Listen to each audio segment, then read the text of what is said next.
میرا نام امر دت ہے اور میں نے اس رمضان میں اسلام قبول کیا ہے.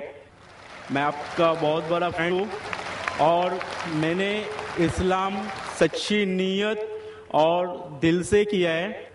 میرا سوال یہ ہے ذاکر بھائی کہ اسلام قبول کرنے کے لیے ختنہ کرانا ضروری ہے یا نہیں؟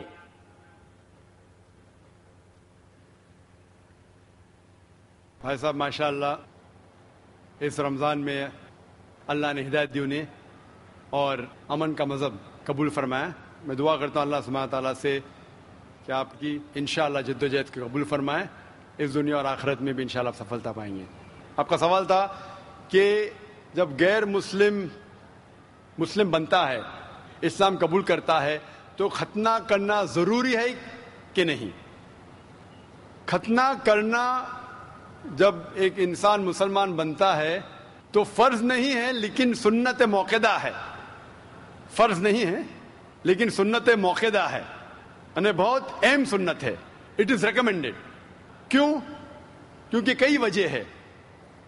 آپ شاید جانتے ہیں کہ سائنس ترقی کرنے کے بعد سائنس آج یہ کہتی ہے کہ جب ایک بچہ پیدا ہوتا ہے، پیدا ہونے کے بعد اگر اس کی ختنہ ہوتی ہے تو اسے بہت کم چانسز ہے carcinoma of the penis, cancer of the penis ہونے کے بہت کم چانسز ہے.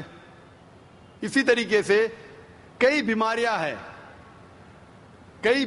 ہیں جو ختنہ کرنے کے وجہ سے یہ بیماری اس لڑکے کو، اس آدمی کو ہو نہیں سکتی. مثال کے طور پہ دیر از دا پریپیوس وچ از دیر، اس کے وجہ سے وہ زپ میں اٹک سکتا ہے. They can be problem with it. Furthermore آج کی ریسرچ یہ بھی کہتی ہے کہ جو شخص ختنہ کر چکا ہے اس کو ایڈز کے چانسز اور کم ہیں.